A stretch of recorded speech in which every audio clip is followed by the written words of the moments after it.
Hi, and welcome to the Let's Talk Melbourne podcast, a place for critical conversation, curiosity, and the big picture from the city of Melbourne.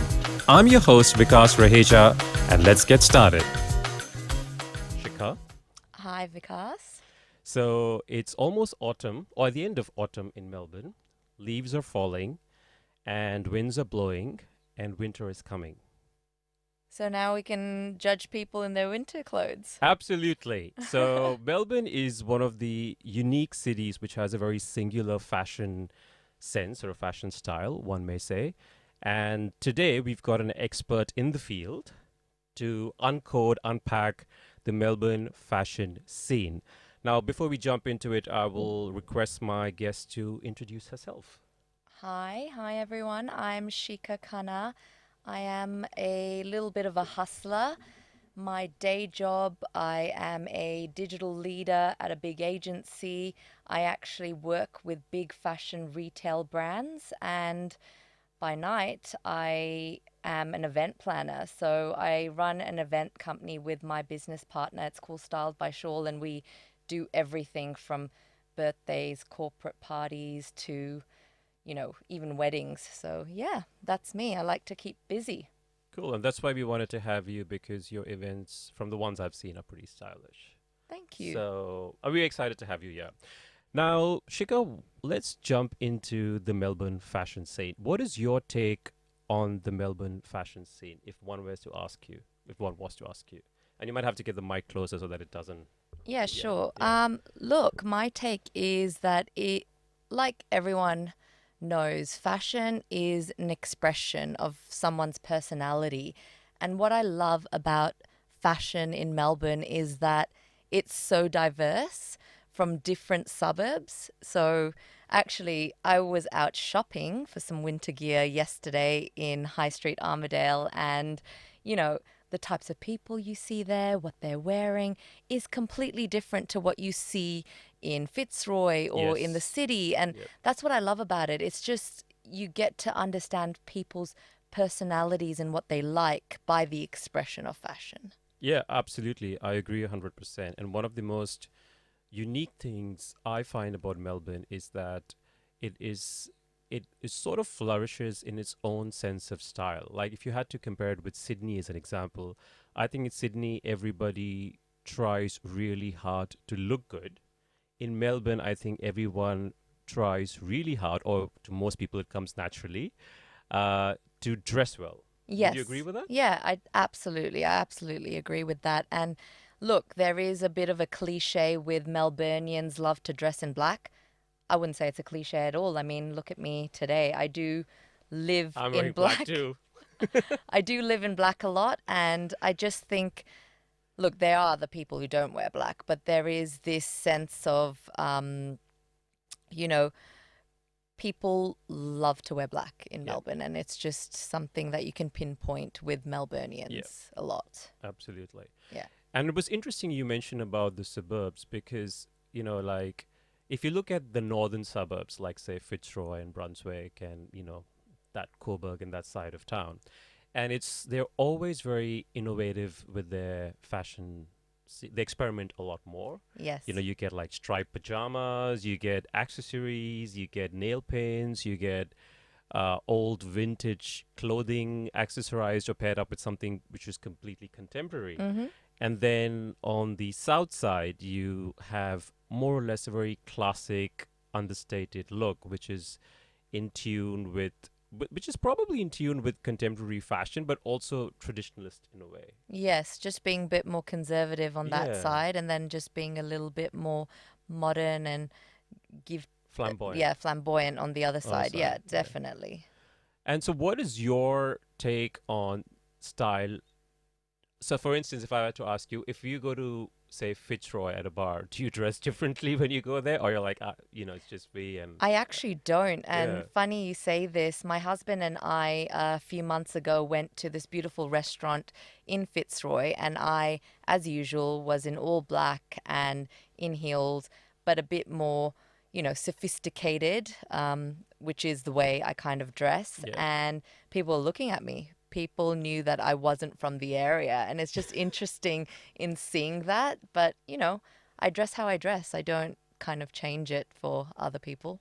And that's so Melburnian, isn't it? Yeah, It's very singularly a very Melbourne thing. Everyone here dresses just for themselves, the way they like, and the way they feel good about themselves or their fashion scene. absolutely. And that's fantastic. Which reminds me, actually, I first saw you at an event that the two of us attended, and I knew, and of course, I know your husband from Yeah. back in the day. And I would have to say that we two were the only one who complied a bit with the general theme of the event, but not necessarily with what I would call the overall aesthetics of the event. Like true Melburnians, we went just in a very comfortable or what we thought was um, comfort style. Yeah, absolutely. And, that's a great point because whilst I wanted to adhere to the theme, it just Yes, me wasn't too. something that was me. So I tried to do it in a way that was my style, but bringing the theme into things. So, Yeah, yeah. yeah. And that's why I wanted to get you on the show because it's you sort of stood out and for a good reason, if that makes sense. Yeah. Now, what are some of your tips for, say, someone who's probably, let me just sort of twist it a bit and ask you that with the season of winter, what are some of tips that you would give to someone who want to dress, regardless of the suburbs that they live in, but somehow are still true to the aesthetic of Melbourne City? Look, I Men think, or women, it doesn't yeah, necessarily, look, I yeah. think it's almost just figuring out what your style is, right? And the way I started in this space and really loving fashion and building upon things was using social media like Instagram as a catalyst and screenshotting photos of vibes of things that you like. And then when you were out and about in the shops, kind of picking out things that felt like that was your style Yeah. and building your wardrobe that way. So I always do tell people think about what your aesthetics are and then just slowly build upon that, make a list of things you want to buy And and then, yeah. and are you someone who is traditionalist in the brand sense? Like I'm seeing you wearing Christian Dior shoes. And are you like someone? So you know how there are some people like I do that too. Like if I would wear like a Louis Vuitton, sneakers, and then I would just get a like a T-shirt from Maya or something. But are you someone who is very traditionalist in terms of your brands that you wear, or do you mix and match, or or do you like to play around with that sort of a theme or concept? Look, I started off, funny you say this, I started off being a traditionalist and then past COVID, everyone somehow had more expendable money, and I've been seeing a lot of the traditionalist, normal Experimentation. things Oh, and okay. people having a lot of the same things, Yeah. and that's bugged me in Me recent too. age. It's like I know. Everyone Sorry. just has the Continue. same Yes. thing. Yes. And even, I walk into my son's school and all the school mums are wearing the same bag, they're wearing the same shoes, and it bugs me. Yeah. So, in the last year and a half, I've had a shift in what I buy, and I've been buying things that are quirky and different. Like, actually, these are new, and they're a new collection. And I don't think, well, I'm hoping no one's going to buy them because it's just like it's not your typical Christian Dior print, but it's just like the Rue de Paris. Yeah. It's just different. Yeah. So yeah, that's kind of my take. I'm now experimenting, but not in that I'll never be the person who goes out and buys a purple handbag. I will always stick to your neutrals, your blacks Okay. and So you have a things very like that. personal take on that. Yeah. Yeah, I like to it for me it's value for money and usability. Yeah. I am not going to use a purple bag often. It's just not me. Okay. Yeah. Yeah. And you're not someone who succumbs to, say, the trend of the day. No, Okay. absolutely not. No. Funnily enough, there is a trend happening at the moment. It's the cargo pant trend. And like I said, I was shopping yesterday and I went and tried about four different ones because I really want to make it work. Yeah. But then I didn't buy any yesterday because I know myself. I'll wear it once or twice and then it'll either be sold or it'll go Yeah. to the salvos. So I just don't want To the to. salvos. I'm Yeah. actually very good like that. I Okay. sell a lot of That's my good. things Yeah. or I donate them. Yeah. That's pretty good. I think more people should do that. It's one of those things where if you walk into like H&M and they have like or Zara and they ask you if you've got used or old clothes and just Yeah. put them there. And I do that too. I have a lot of clothes. I always go and put them there or give it to salvos and wherever I can. Whatever's Mm. easiest, to be honest. I should probably be more mindful of where I donate those clothes. Um, if I were to ask you, what are your three top brands? I mean, brands is not a word that I like, honestly. I think it's very reductive. But three top designers that you perhaps enjoy or Mhm. appreciate from a very uh, Melburnian sense, Mhm. but and then also from a global sense. If Yeah, yeah, sure. yeah, So, from a Melburnian Australian sense, I shop a lot at Scanlon and Theodore, Dion Lee, and from a basic perspective, I love Country Road. okay, So, that different price points, yeah, obviously, those three.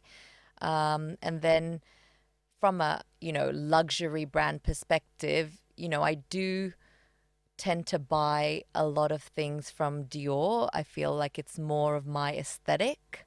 yeah. My Um, sister too. and Yeah, Fendi. I do like okay. those two brands very closely. But again, it's bits and pieces from different brands. Like I do have a bag from LV here and there. And, it just depends what it is. But yeah. Yeah, I mean, if I had to, I would say, like, particularly for menswear, Tom Ford, for Mm-hmm. sure. Like, his t shirts, can't go wrong with Yep. them, at least for me. Yep. Valentino, just because it's not, it doesn't try too hard. It's very easy and, natural. And Givenchy. Yeah. Lovely. From a menswear perspective, obviously, I wouldn't even dare to comment from a women's wear perspective there. Yeah, no, like I do the shopping for my husband as I well, and figured he that. he he's more a Prada vibe, and yeah, I Yeah. think we buy a little bit from there. You know what is also interesting about Melbourne is that there is a different fashion scene happening everywhere. So like there is a gym fashion scene. Like if you go depending on what kind of gym. I mean most gyms these days, people put a lot of effort to dress up a gym. Absolutely. I think that is incredible. Like Yeah. why do you think that is? I think it just goes with the Melbourne culture. Honestly, I think people just love to look good and feel good, right? Even in the gym. Well, gym fair enough. Yeah. Yes, Okay. even in the Yes. gym, there's Yeah. people to impress, there's things to happen, like there are so many brands for every, like you said, Yeah. every little occasion. So, yeah, there's some very fantastic gym brands. Like, I think one of them is Stacks. There's no, is it Melbourne based? There's a Melbourne based gym where, oh, I'm going to forget the name. Sorry, I've forgotten. It's I've okay. actually You can come forgotten. back to There's, that one. yeah, look, Yeah. there are a lot of different ones that are gym based. I completely lost my train of thought. Sorry about No, that. no, no. All good. So yeah, I mean the gymwear scene here is quite interesting because I do see people putting in a lot of effort, and even when they are not putting in an effort, they have thought what they would wear and come. Yeah, Is my take on that. absolutely. And then there's this whole Kmart fashion scene that happens, which like sweatpants and hoodies that you get from Kmart, which are extremely comfortable and very, very affordable and cheap. But that's another kind of aesthetic that the city espouses, which I think is amazing because it's like so non-restrictive, but still truly Yeah, Melburnian. absolutely. And It's I like I wear awesome. Kmart stuff. I love Yes, the me too. Anko bike shorts. They are superb. Yeah. $8, best thing you can find.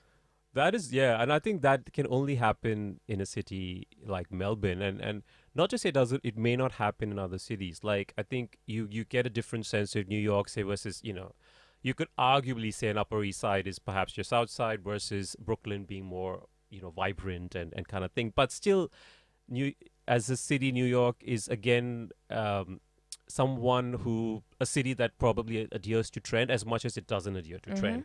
Whereas Melbourne, I think everyone doesn't necessarily care about trends, but just they care about what they feel they need to wear or dress at that point in time, depending on the season. Yeah, I agree with Yeah. you, but there is it depends where you're from. I think especially I've been seeing this around the city and that in the inner city Yeah. circles and sides, people do care about trends, and Okay. some of the younger people care about the Oh, really? trends. They do? Yeah, they Okay. do. They do. Yeah. So you'll start seeing everyone with their cargo pants and the colors Oh, that are in yes. at the moment, Yep. people following trends or, loving the brands like Henny and Atois. Rosalia Russian's about to drop a new campaign with them, and there's lots of reds and things in. You'll Yeah. you'll just see all of that coming through in the winter from a trend Wow. perspective. Okay. Something to watch out for. Well, see, I learn everything. I learn new things every day on this podcast, So which do is I. fantastic. Um, and then, one of the things which we have to talk about is the Sydney versus Melbourne. And I love Sydney, by the way. I do love Sydney. But I have to tell you, it was one of those things where I went to a restaurant in Sydney, which I really like, is the Kathleen at Rose Bay. And I was with my mates, and then we finished our lunch, and it was a nice sunny day, so I decided to have a walk right up to that coastal stretch from Rose Bay to Watson's Bay through the national park there. And I just walked around and I looked around, and it was like, isn't there any body fat in these suburbs? Like what is this, like zero neutral, that zero carbon neutral Yeah. campaign? There's like a body fat neutral campaign happening in some suburbs of the city, which I find it extremely interesting. And but then on the flip side, if you look at Melbourne, you have everything, all shapes and sizes, and people from all ethnicities and fashion sense. Mm-hmm. Do you think Melbourne is more progressive when it comes to fashion versus Sydney, which is probably a little more conservative and also perhaps a bit nonchalant when it comes to fashion? Yeah. They just can't be bothered. Or is it just my own personal misgivings? No, I actually think they're a bit more progressive. So Yeah. I almost take Sydney as that a little bit more conservative city, Yeah. and Melbourne being more expressive and diverse. So, Yes. and Yes. accepting from a diversity perspective too, That is a very good point. It Yeah. is very accepting, very inclusive. Mm-hmm. Um, in even in the style sense, it's inclusive of all styles. You walk down any street in the city or the surrounds, and you will feel, and you can almost sense different kinds of styles and different kinds of dress sense there, which is quite interesting. Now, any tips you will give to someone as an expert in Mm. fashion on I how? love how you call me an expert in fashion. Okay, as I love a it. No, but as I love it. well, I'm trying to check here. Are you correcting me that you're not, or are you validating what I think about you? No, I'm just being a little bit modest and saying I'm not an Oh no, expert there's in no place for fashion, but modesty over here. This is Melbourne. We are unapologetically. We are not. I wouldn't say as a city or as people we are cocky, but we definitely own our space yeah, when we get that. definitely. Yeah. So in that context, no, there's no room for modesty here, but owning your space would be a more apt way. If someone had to go for, okay, two things. If Mhm. someone is going out for a dinner in the city, Mhm. it's a date night. What advice would you give the couple to dress up as for date night in Melbourne? And if they're going to a bar for drinks, and then they're going to a restaurant and probably going to the theater after. Yeah. It's a very date night Melburnian thing people Look, do. simple and comfortable. Again, I'm going to just assume we're going with the weather right now and the Yes. season right Yep. now. But yeah, simple, comfortable, little black dress with a cute little leather bomber. Could wear sneakers See, that's a good, or, good, good vibe. I like that. yeah, Yeah. could wear sneakers, or you want a cute comfortable heel if you're going to be walking around the city and then going from bar to dinner to theater. And then for the guy, I would say, you know either a t-shirt and again a bomber or a blazer, and then jeans or chinos and sneakers or loafers, whatever your vibe is. But that's Yeah. kind of I my like that. I like take. that sneaker type trend, or perhaps the fashion thing that's going on. Yeah, it's Mm. more comfortable. I wasn't wearing, because I was wearing these pants and I tried it on, and I looked ridiculous in them. So I don't want to be like Oh, you The could pull off the sneakers with the suit vibe. Yeah, it's very Usher 90s thing, and I wanted to, and then I was like, no, maybe not. So no, that's those are great tips. Any final thoughts, comments before we wrap up?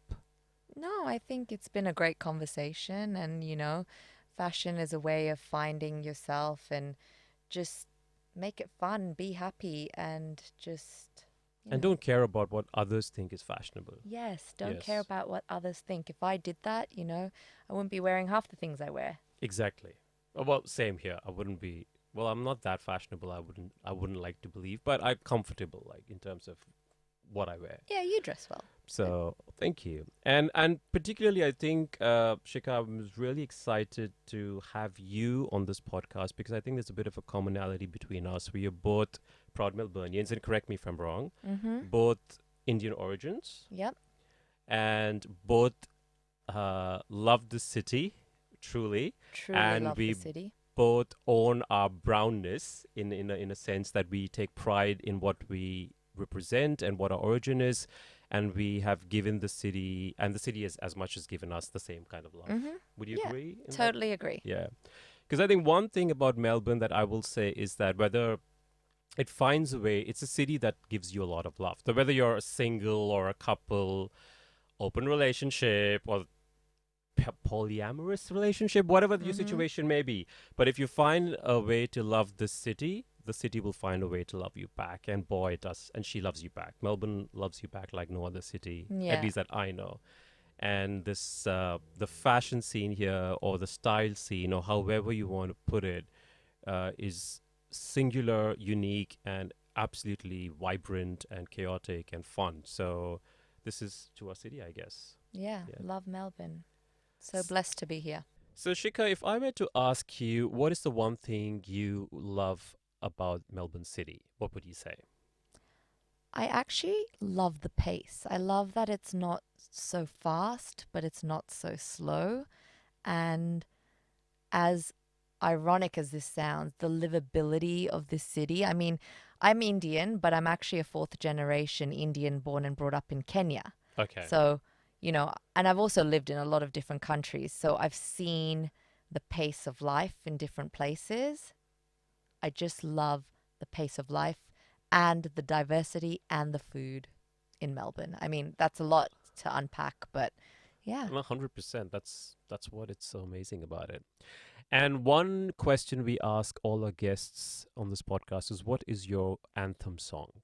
Oh, haha, don't judge me. Well, I actually love Gangster's Paradise by Coolio. Of And That's a great song. Michelle Pfeiffer, Dangerous Minds. It was nominated for a Grammy. I was there. I mean, I wasn't there, but I watched that show when that song came out. That was good. love it. Well, my 8-year-old son somehow found it through How did Fortnite. he find that song? Either on YouTube Shorts or on Fortnite. I haven't figured that out yet, but he Okay. has a playlist on Spotify and he has added that on his playlist and we listen to songs together in the car.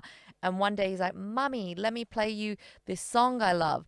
And he played it and I'm like, "Do you know that that's Mummy's favorite song?" And we Wow. listen to it all the time together now. So it's great. That's incredible. How old is he? He's 8. Wow, there you go. See, there's hope for the future. Yeah. This generation appreciates good music. So it's not all is not lost. Yes. So thank you, Shikha, for being here. Thank you for taking the time to speak with us, and we would love to have you back for the following seasons, and maybe do for each season in Melbourne like a fashion uptake. Like what's happening with spring and then what's happening with summer. Yeah, sure. I would Yeah. love that. I would love that. And thank you for having me. No worries. Thank you. We would like to thank our sponsors, Construct Mart and Floors Trading and Clearance Center, and also let you know that this podcast has been recorded from Image Online Studio in Abbotsford. So thank you for tuning in. Thank you for listening, and please remember to subscribe to our YouTube channel and also follow us on Instagram at Let's Talk Melbourne.